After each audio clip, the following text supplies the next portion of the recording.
Hello, Gali. Hello, hello. We are live again on a Tuesday. We are live again on a Tuesday, 11. Yes, Kept on time. Yes. yes, exactly. And I've checked. We are streaming live on Instagram. I'm sharing on Facebook. I'm typing tune in live now. Parenting mistakes you must learn. Yes. And if you are watching, please share, create watch parties. Let people know that we're doing this live because it will help you and others. Yes. And join us on the chat. We love to see your comments. So join us on the chat. And we're going to have a powerful, short but powerful interview. So Gali, Yes. I'm all yours. This time at least I know we're going to talk about parenting. Yes, we know parenting. We know we decided on that topic. Yeah, Yes. Exactly. And usually I know nothing about what we're going to talk about. So now it's an improvement. Yeah, exactly. So basically we spoke last week about some very, amazing topics about the global situation and what you can do. And it was amazing. And, the next thing is, the family is the building block of society. And the kids are the future generation. They're the ones that are going to be engaging in face debates and so forth. So we want to raise amazing children.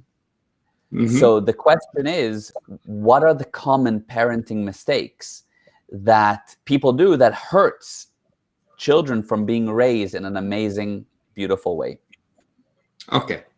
So probably the first thing that I will say about parenting generally, probably the basic mistake is becoming a parent. So Is what? Is becoming a parent. No, but it's a joke. Yeah. That's the big parenting mistake. Just cut That's that a big out. parenting mistake. Just cut it out. Exactly. Yeah. So I would say that the first and most important thing for a parent to know is that you get into a relationship with your husband or your wife, and you need to decide that once you have children, there's no way back. Why? Because the family unit is so important for the child that if you get divorced or if you separate, the damage to the children, regardless of how old they are, is huge. So the law is that, number one, if you're going to have children, you need to know that you have now a commitment that you cannot break. This is something that you have a commitment for your children, not only for your wife or husband. So number one, you have children, you are not going to break that relationship, and it's a good idea to do the family academy. So you won't need to break the relationship. And if you do have a problem, I still did not find any relationship that cannot be fixed. So if you do have a problem and you are married and you have children, speak to me and I will help you to fix it. Okay, so this is the first thing. If you're going to have a children, you need to know you're not going to break it, because the most important thing, husband, from a husband viewpoint, or from a father viewpoint, the most important thing a father can do is love his wife. That's the most important thing for the child. And the opposite for the wife, of course, yes? So the most important thing a mother can do is love her husband. That's harder, really, a little bit really harder. I think the husbands make it a little harder, but it's very important to do. Yes, for sure. Yes. But very beautiful and very true. That's amazing, really.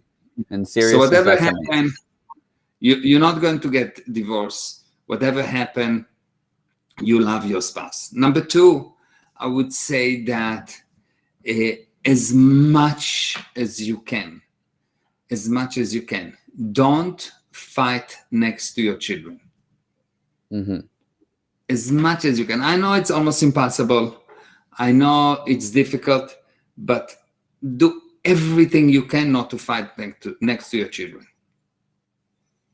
Because again, it breaks the stability, and they get into a confusion when a child or any person, when his stable datum, when his stable point is destroyed or threatened, he goes into a total confusion, and he gets so worried that he stops trusting himself.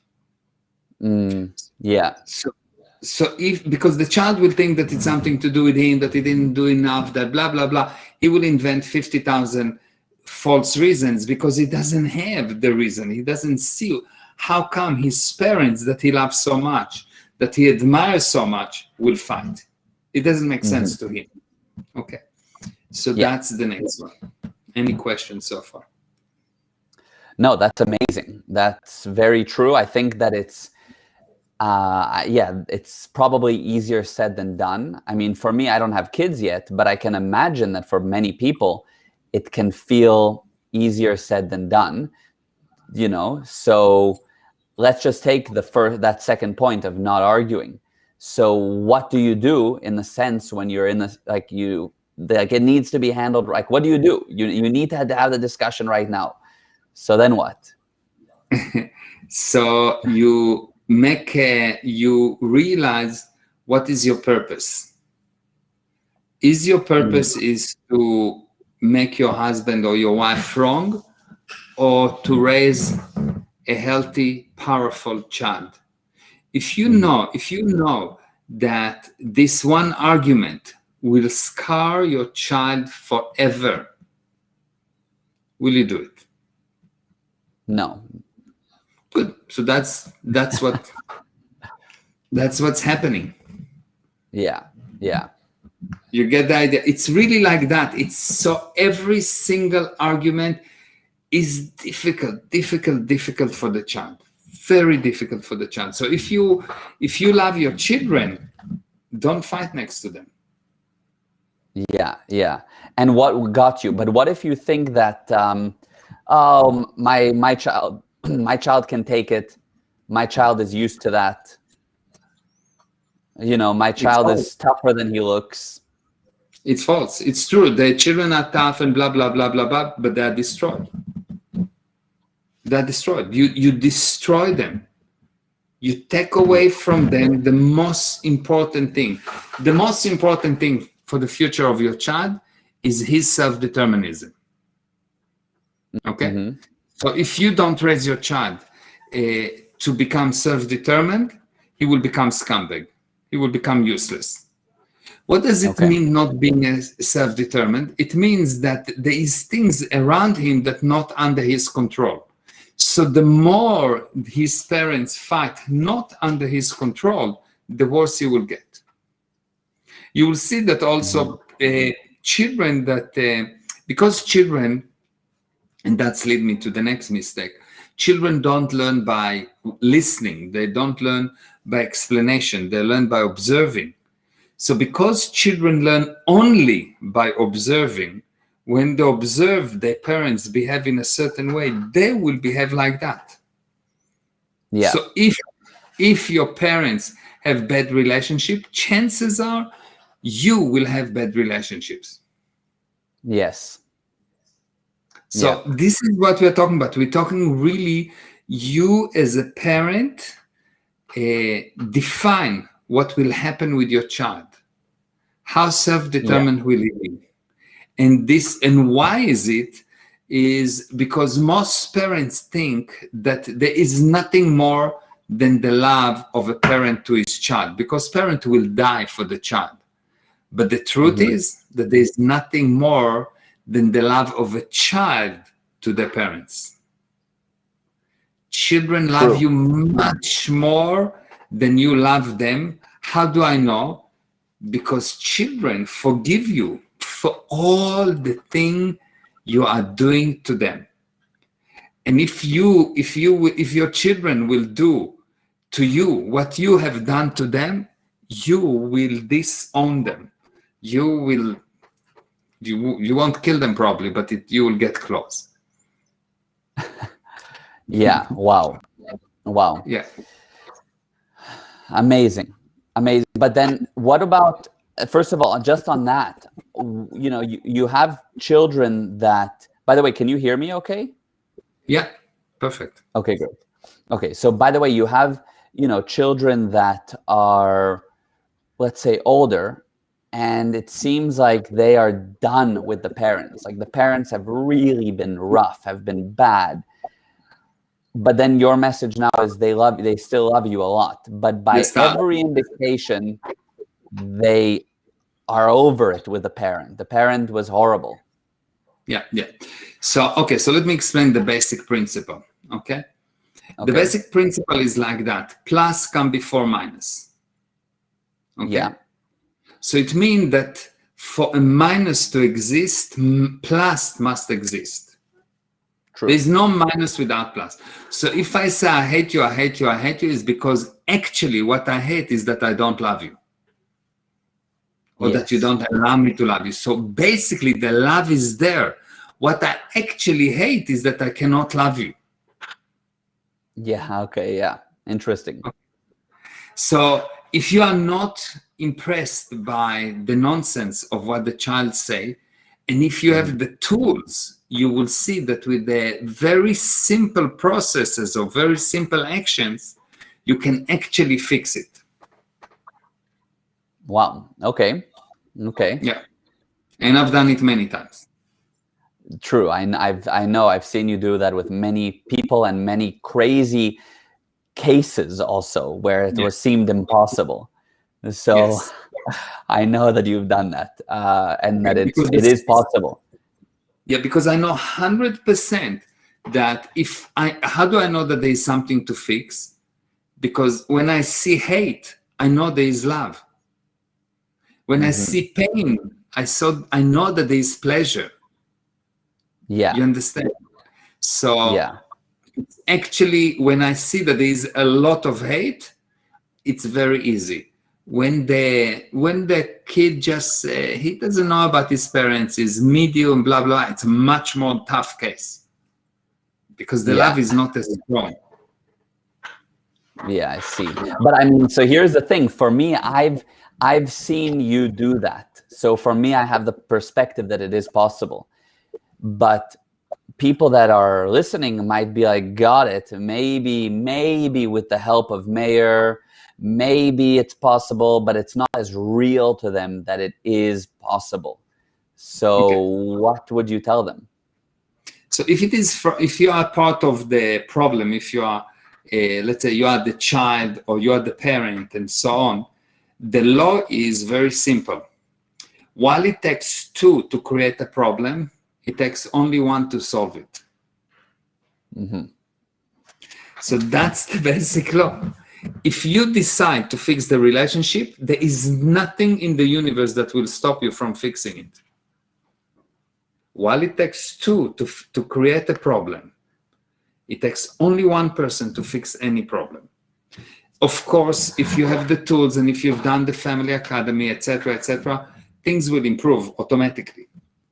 Yes? Yes. Yes. But you need to know that you can fix any problem.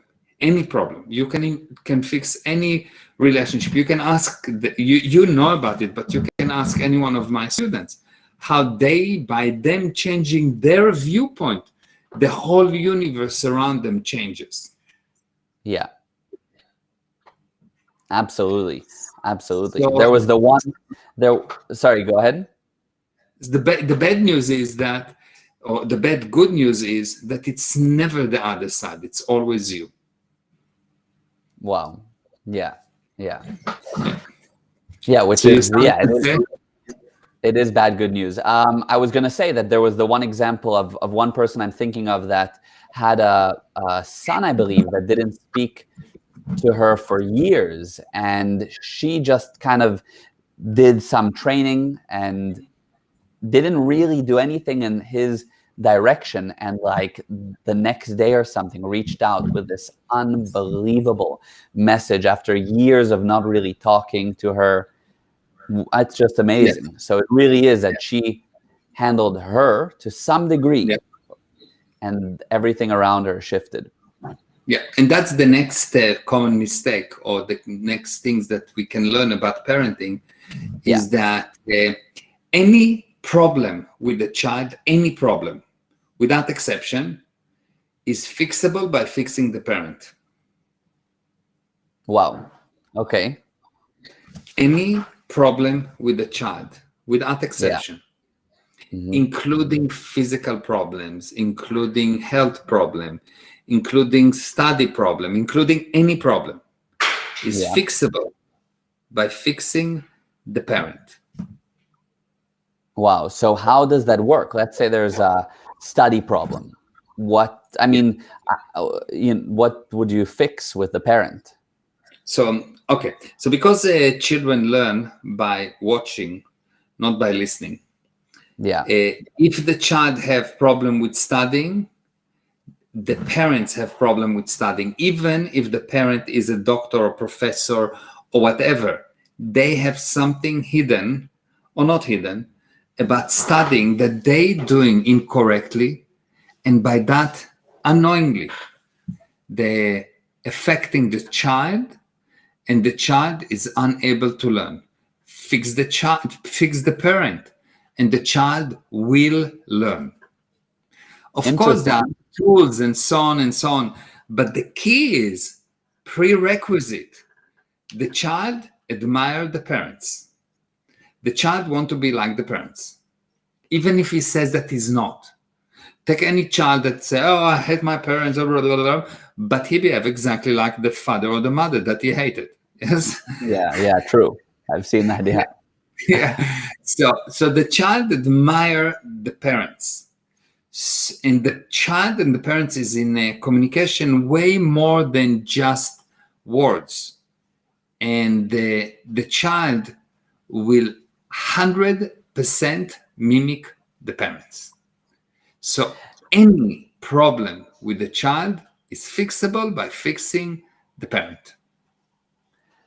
Wow. Okay. So a couple of questions about it, because I understand that it comes from the admiration. And I know for a fact most people will agree, yeah, the child, especially younger, admires the parents. Now, what about the situation where people will say, yeah, but they mimic the child, or they behave like, or they mimic the parent, or they behave like the parent because of a genetic reason, because of just that's how they learn to talk, that's how they learn to move. You know what I mean? Not a problem. I don't mind why is the reason. The fact is, genetic, schmenetic, powder, whatever, anything you want. Yes. Yeah. Change the parents and the child change. It's a fact. Yeah. Okay. Fine. I don't care why. I really don't care why is it happening. If I show that it happened, first let's say that it happened, then we figure out why. The why is not actually really important. The fact, there's a fact. Any problem that I've handled many children and many parents, and any problem with any child was handled by handling the parent. Yeah. By the way, any problem with any husband was handled by handling the wife, and any problem with any wife was handled by handling the husband. So the one that complain, so the parents complain about the children, the problem is the parents. It is only when the child starts to complain about the parents, now it's his problem, it's not the parents' problem, that the problem is with the child. Got you. You understand? Yeah. So the person that complain is the person that create the problem. Interesting, because you would think, but no, the issue is I have a valid reason. So what do you do if you feel like you have a valid reason that you need to bring up in order to improve the situation or what have you? How do you bring it up to a person without it being a complaint? A valid reason, or what you try to describe, is something that is the real source of the problem. And when you have a real source of the problem, you don't consider that it's actually a problem, because you know what to do with that. You go into a car and you know you need to turn the key in order for the car to start. So for as long as you didn't turn the key, the car is not starting. It's not a problem because you have the why and you have the key and everything is fine. Right. It is only when you are drunk and you don't know what to do with this key that's become a problem. Yes. Right. That's Yes. exactly the issue. So if you have a reason, or if you have something that you see as a problem, but you know why is it, etc., for you it's not a problem. Let's say I have someone show me something on Excel, and he's telling me, well, this formula is not calculating correctly. It's not a problem for me, because I know I can fix any formula. It's like nothing. Sure. It's like nothing. It's not a problem. I don't consider it a problem. It's something that I need to do. I need to go and to talk to that person, or I need to fix the formula, or I need to turn the key in the engine, in the car to start the engine. But it's not a problem. Yeah, got you. But so that's for sure. It's not a problem. But let's say you have, as an example, your husband doesn't talk to you nicely, is rude to you after a long day of work. Every day he comes home and he's rude. And you see it as it's not a problem, because all he needs to do, the key is he just needs to be more considerate of me and talk nicely to me and not go for the beer first. Just give me a kiss first. You get what I mean? Yeah. Yeah, let's have a look. So this same husband, 2 years ago, when you met him, did he behave like that? So let's say he didn't. He didn't. For sure he didn't. Otherwise you wouldn't marry him, yes? Yeah, yeah. Okay. I hope, unless if you like it. So he didn't behave like that, okay? Right. Good. So now something changed. When you will say that the change is with him, you might be right, but you lost control. When you will see that the change is with you, you may be wrong, but you will gain control. The truth is that you see and you experience only those things that you put there. If your husband is not behaving nicely to you, he is to blame maybe. He maybe need to go to jail, I don't know. But it's your responsibility. It's happening to you. And for as long as you blame him, wonderful, he will be wrong, but he will be in effect. But the moment that you say, I can do something about it, everything will change. Right. So there's something really basic here. When there are two people from each viewpoint, from person one, and this is quite a high concept, and it is not easy to accept, but I can explain it like that. You can be in any relationship at the lowest level of responsibility as an effect. Things happen to you. Okay? What is effect? It means something that has no life in it. A piece of stone is an effect. So every time that you agree that something happened to you, you admit that you are useless. There are areas in your life that can happen that you are willing to be an effect. Wonderful. Just above that, you have problem. Problem is when you have two people pushing, or two intentions or two forces pushing one against another, and you have a problem. Both sides are not responsible. Okay? But it's not as low as an effect, because both sides here trying at least to become cause. Okay? Right. And then you have a little bit higher level where you say, I am cause over what happened to me. Okay? So if over what I'm doing, sorry. I'm cause over what I'm doing. So if I hit someone, is me. But if someone hit me, it's not me. That's a higher level of responsibility. Okay? Yeah. And a lot of people understand that one, right? They're with that idea of, if I did it, okay, I did it. Yeah. They can see if I did it, I did it. Yeah. Okay. Fine. And then, but still up to here, you are totally not in control, because at least 50% of what's happening is not under your control. If I did it, I did it, but everything that someone else did, it's not me, it's happened to me. I'm total effect. I'm still useless. Yeah. The only way to become powerful is to consider, just to decide that anything I do is me and anything that happened to me is me, because at least I decided to be there. Yeah. At least I've done something to be in that space. That's the minimum. The truth is that you do much more than that. Yeah. And when you have that viewpoint that you are cause and your causative effect at the same time. So what you do and what happened to you is you will stop crying, you will stop complaining, you will stop justifying, you'll stop being a victim, and you will start taking control over your life. And generally in life, there's two types of people. People that cry and are victim, and they say, look what's happened to me, and they have a lot of bullets and things that hit them all day long. Wonderful. They can enjoy the pain. I'm not saying it's wrong. Whoa. I'm not saying it's wrong, yes, but they can do that. And there is those that are successful, that regardless of what's happened to them, they decide, I can do something about it because it is me.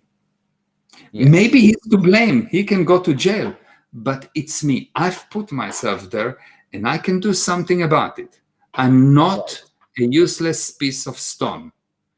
I'm a being that can do something about it. Right. And that's the only winning viewpoint. You see that every person that succeeded has this viewpoint, it's me. Right. Totally.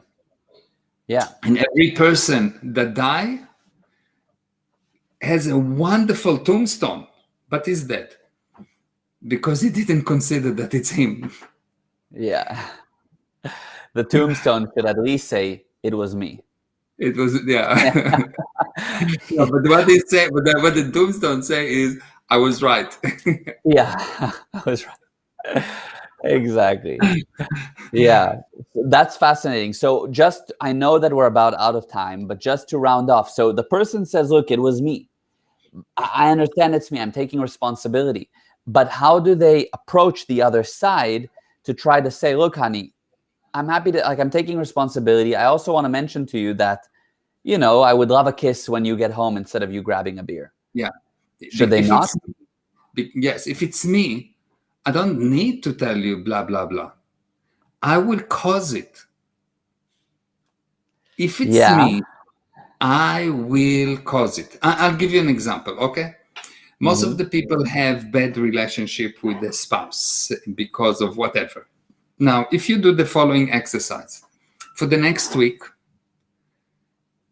all you do is find what's right with your spouse, what you can admire about your spouse.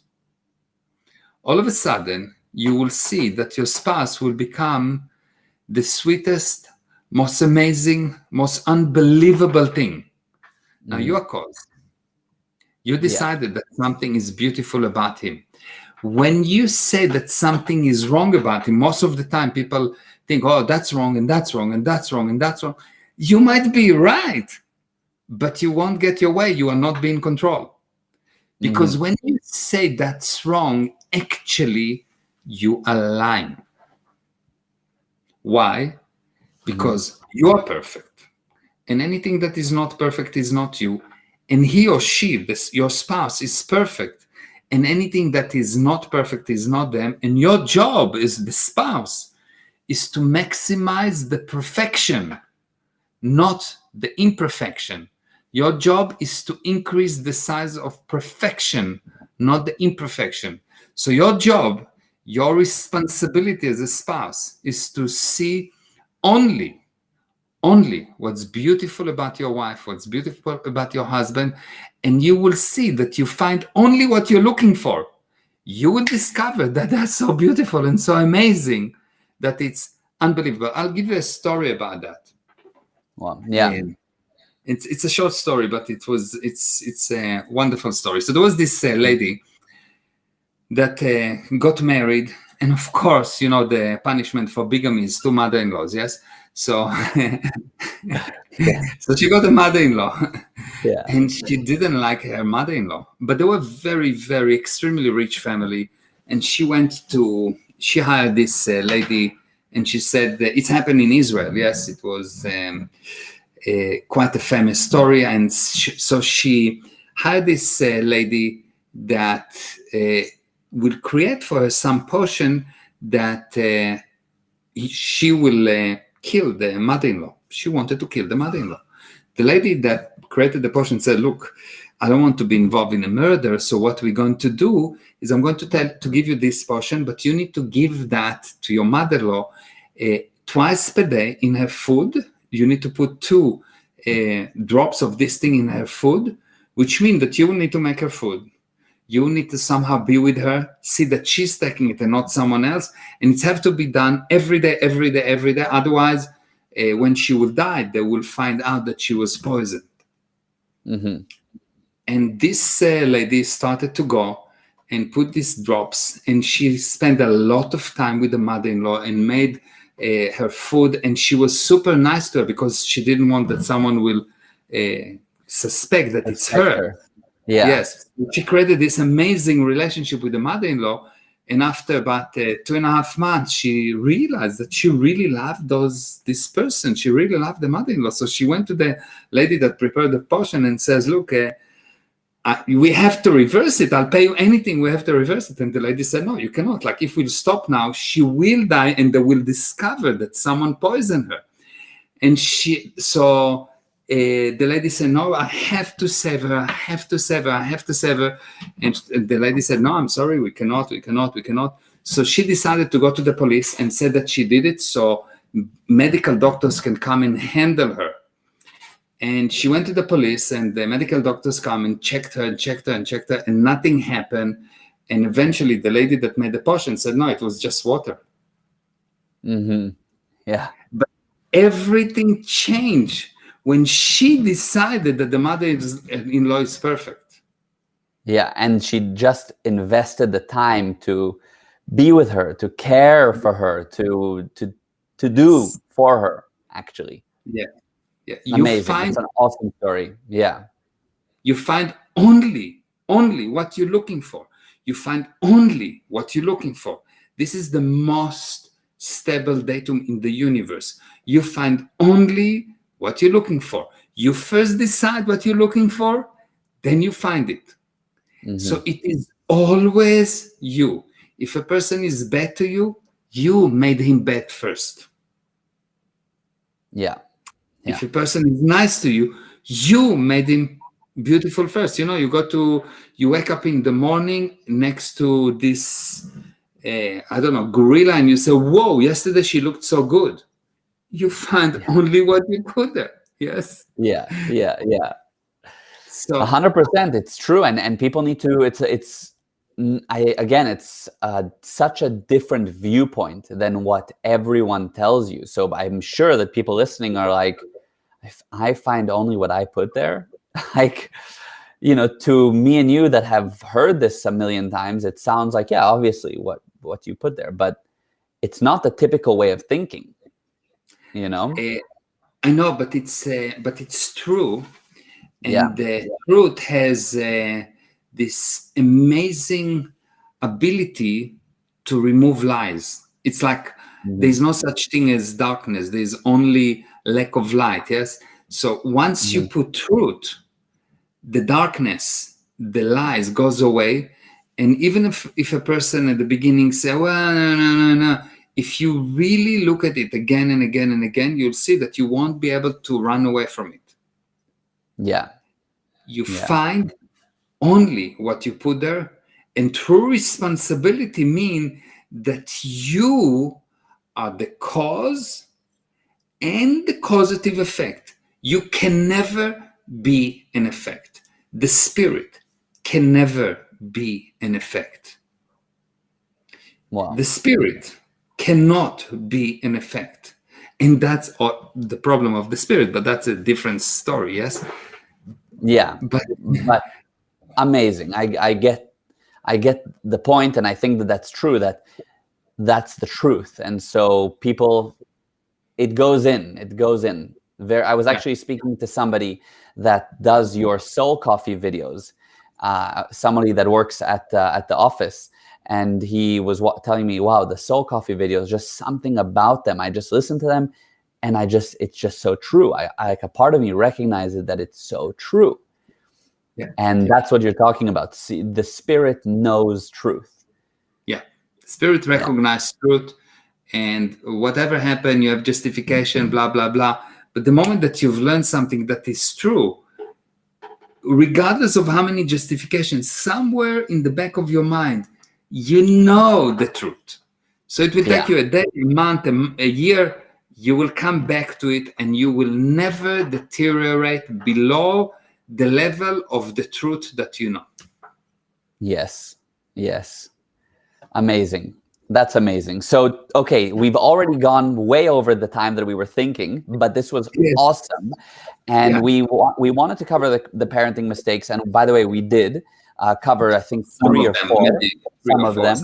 Yeah, 2 or 3 or something. But also we covered other aspects which have to do with relationships and, of course, parenting. So what I was thinking and what we discussed is that we can offer everybody watching, it's a free course that I don't know that people know that you have this free course. Yeah. It has like already over 7,000 people that have done it. On Udemy. And on Udemy, it's a short, free, super powerful course that you can get by going to gprosperity.com/family. Right at the top, it says the 7 common parenting mistakes. Click that. It'll give you the link to the course.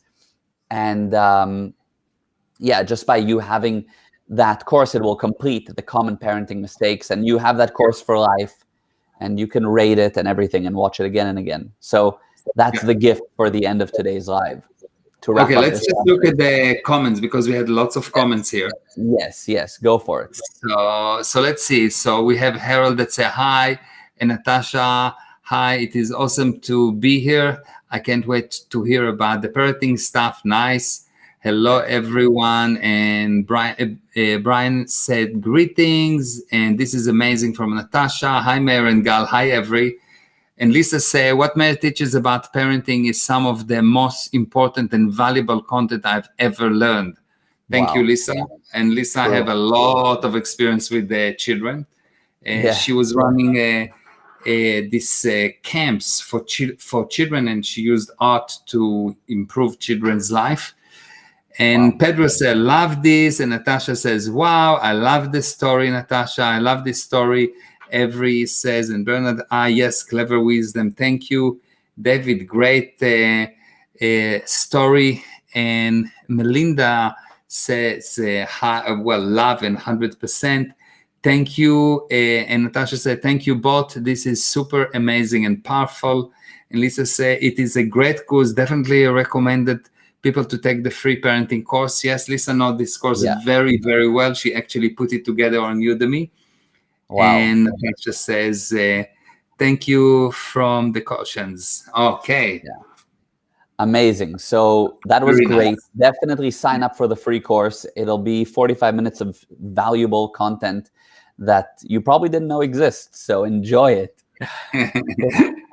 And this was awesome today. And I can for sure say that you are the best parent ever. You are the best child ever. It's impossible not to be a good parent. The best, like with you. You made us the best. You are the best. It's the other way around. It's the other way around. I love you. I'm the teacher. I'm telling you. Okay, fine. Okay. It was me. Yeah. It was definitely you. You are the best, and I love you the most. And there's nothing like you in the whole wide universe. I love you, Abale. I love you, Gali. Thank you again for today. I love you the most, and you're the best. I love you. Okay, thank you. Thank you so much, everyone. Thank you. And we'll see you next week. Yes, absolutely.